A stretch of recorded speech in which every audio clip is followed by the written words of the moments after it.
नमस्कार दोस्तों, आपका स्वागत है अपने चैनल मास्टरिंग एफएनओ में।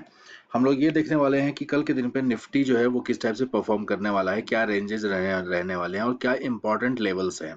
तो अगर आप इस चैनल पर नए हैं तो प्लीज चैनल को सब्सक्राइब कर लीजिए। अगर वीडियो पसंद आए तो लाइक कीजिए एंड अपने दोस्तों के साथ में शेयर भी कीजिए। तो सबसे पहले हम ये आइडेंटिफाई करेंगे कि ओवरऑल मार्केट का ट्रेंड कैसा दिख के आ रहा है। तो ओवरऑल जो मैंने एक रेंज बताया था कि यहाँ पे से निफ्टी जो है वो नीचे गिरने वाला है और इस जगह पे मैंने मेंशन किया था। आप देखेंगे निफ्टी जो है वो नीचे की तरफ में स्लाइड किया हुआ है। करेक्ट। तो अभी यहाँ पे डेली बेसिस पे तो हमको समझ में आ गया कि निफ्टी जो है वो डाउन साइड में आ चुका है। करेक्ट, निगेटिव यहाँ पे बाइज हो चुका है। बट इसको आप ट्रेड जब करेंगे तो किस लेवल से आप ट्रेड, इसका एंट्री कहाँ पे बनेगा और किस टाइप से एंट्री बनेगी, उसको हमको आइडेंटिफाई करना बहुत जरूरी है। तो इसके लिए हम एक काम करेंगे कि 15 मिनट के चार्ट पे मूव हो जाएंगे। तो 15 मिनट के चार्ट को देखते हुए अगर आप देखेंगे तो ये जो सिचुएशन अभी के समय पे बनी है, तो आपको ये चीज ध्यान देना है कि मार्केट जो है यहाँ पे कल के दिन पे चांसेस है कि मार्केट जो है वो गैप डाउन ओपन हो। ठीक है। तो गैप डाउन अगर ओपन होता है जो 586 पे अभी मार्केट है, तो कल के दिन पे याद रखिएगा कि 25,500 का जो लेवल है, ये लेवल जो है वो एक साइकोलॉजिकल लेवल रहता है। ठीक है। जो भी राउंड फिगर का लेवल रहता है वो एक साइकोलॉजिकल लेवल रहता है। तो मार्केट आने के बाद से यहाँ पे अपने आप को रोकने की कोशिश कर सकता है। अगर गैप डाउन अगर होता है और इस 25,500 के लेवल पे अगर ये ओपन हो रहा है, तो यहाँ पे एक सर्टेन जो है नए बायर्स जो रहेंगे वो एक्टिव होंगे थोड़ा सा इसको रोकने के लिए। बट आपको याद रखना है कि आपको ट्रेंड के डायरेक्शन में ही ट्रेड करना है। ठीक है। यानी कि ओवरऑल मार्केट का ट्रेंड तो आपको दिख के आ रहा है कि मार्केट का ट्रेंड निगेटिव है। करेक्ट। तो ऐसा नहीं कि मार्केट यहाँ पे अगर 500 पे 25,500 पे ओपन हुआ और यहाँ से एक कैंडल ग्रीन कैंडल आपको दिखना चालू हुआ तो आप इमीडिएटली बाइंग साइड में जंप कर जाएंगे। ऐसा नहीं करना है। ओवरऑल ट्रेंड जिस डायरेक्शन में रहता है अपने को उसी डायरेक्शन में ट्रेड बनाना रहता है। तो अगर इस जगह से जब open in case gap down होता है 80 पॉइंट के आसपास, गैप डाउन होके 25,500 के लेवल से यहाँ से अगर ये अप जाने की कोशिश करता है, तो आपको कुछ कुछ फिलहाल उस पर्टिकुलर ट्रेड को अवॉइड करना है और वेट करना है इस पर्टिकुलर रेंज को। जो अगर मार्केट नीचे होके ऊपर जब जाएगा तो ये जो ट्रेंड लाइन आ रहा है, इस ट्रेंड लाइन के पास तक वो जाने की कोशिश करेगा। यानी कि कल के दिन पे अगर मार्केट ओपन हुआ तो ऐसे यहाँ जाने के बाद से तुरंत यहाँ से वो तुरंत नहीं मुड़ेगा। वो ये कोशिश करेगा कि ये पर्टिकुलर जो जोन है इस पर्टिकुलर जोन तक आने के लिए ये हो। और ये जरूरी नहीं कि वो एक ही कैंडल में टच करे। हो सकता है कि ये होते होते आपको 10 बज जाए। पॉसिबिलिटी है कि 10 बज जाए या 10:15 या 10:30 तक बज जाए। तो इसका मतलब होता है कि जो सुबह का 1 डेढ़ घंटे का रहेगा, जब तक इस ट्रेंड लाइन के ऊपर नहीं आएगा तब तक तो हमारा व्यू एनीवेज पॉजिटिव नहीं होने वाला है। अपसाइड का ट्रेड नहीं बनने वाला है।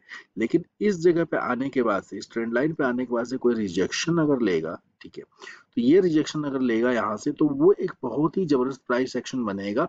और उसके बाद से 25,500 को जो है वो तोड़ते हुए नीचे 25,355 तक के लेवल को मार्केट जो है हमको दिखा सकता है अगले 2 से 3 दिन के अंदर में। ठीक है। तो आपकी ट्रेड की प्लानिंग इसी तरीके से आपको करनी रहेगी। अब हम एक दूसरा एग्जांपल लेते हैं कि मार्केट इन केस क्या होता है कि इन केस मार्केट जो है यह है फ्लैट ही ओपन हो जाता है। ठीक है। ये जो रेंज है इसी में से 20-30 पॉइंट के रेंज में ओपन हो जाता है। अगर ऐसा होता है कि मार्केट इस पर्टिकुलर रेंज में ओपन होता है, तो आपको उस जगह पे क्या करना पड़ेगा, शांति से आपको बैठना पड़ेगा। मार्केट यहाँ पे फिर क्या करेगा, जब भी रेंज में मार्केट ओपन होगा तो आप याद रखिएगा कि मार्केट में रेंज में ओपन होने का से तुरंत जो है नीचे नहीं जाएगा। वो यहाँ पे 15 मिनट या 20 मिनट के आसपास का टाइम जो है वो बिताएगा। बिताने के बाद से थोड़ा ट्रैप करने के लिए हो सकता है कि थोड़ा सा ऐसे ऊपर की तरफ में भी स्लाइड ये करे। और अक्सर क्या रहेगा कि लोग यहाँ पे फिर से ऑप्शन जो है वो बाइंग कर लेंगे कॉल साइड में, और वो वापस से अगला कैंडल गिर के रेड में आ जाएगा और यहाँ पे लॉस हो जाएगा। क्योंकि ओवरऑल ट्रेंड जो है निगेटिव है। ओवरऑल ट्रेंड निगेटिव है तो याद रखिएगा कि हर एक, अगर आप देखेंगे कि ये इसका हाई रहा, यहाँ पे ये स्विंग हाई रहा, करेक्ट, ये स्विंग हाई रहा, यानी कि क्या हो रहा है कि लोअर हाईज बना रहा है। Correct. Lower highs and lower लोज बना रहा है। तो लोअर हाईज एंड लोअर लोज का फॉर्मेशन जब हो रहा है तो मार्केट को एनीवे जो नीचे को इंडिकेट कर रहा है। और ऐसे कंडीशन में हर एक जो सपोर्ट ये जो दिख के आता है, हर एक सपोर्ट जो है वो कमजोर होते हुए चला जाता है। ठीक है।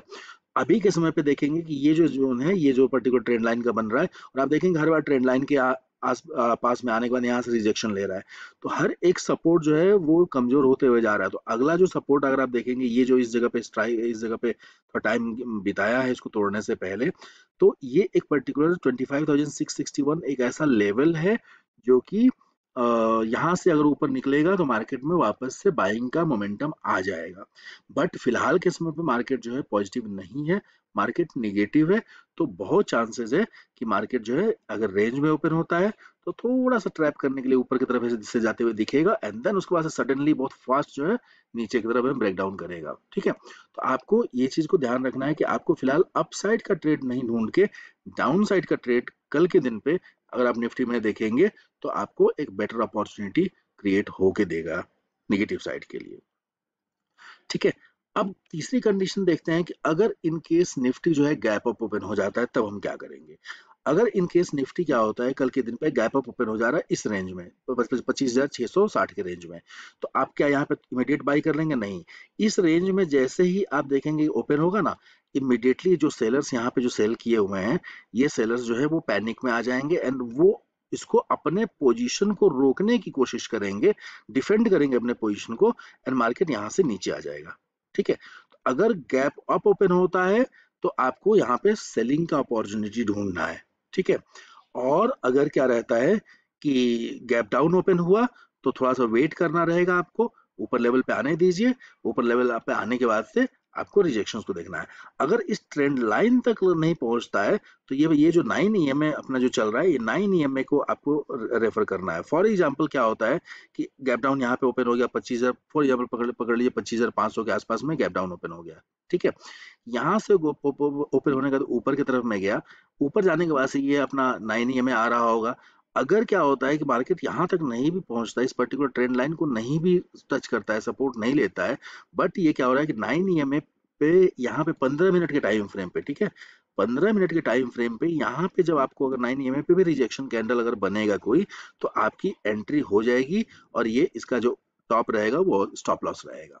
ठीक है, तो यानी यानी कि ऐसे सिचुएशन में एक छोटे से स्टॉप लॉस से आपका टारगेट जो है, एक बड़ा टारगेट जो है निफ्टी के अंदर में बन के आएगा कल के दिन पे। तो मार्केट अभी के समय पे फिलहाल निगेटिव है, तो आपको हर एक राइज पे बेचने की अपॉर्चुनिटी ढूंढनी है। आई होप ये आपको समझ में आया रहेगा। टू द क्लियर पॉइंट मैंने मेंशन किया है कि क्या एक्शन होने वाली है, कैसी एक्टिविटी होने वाली है। आपको इसको फॉलो करोगे तो आपके लिए बेनिफिशियल रहने वाला है।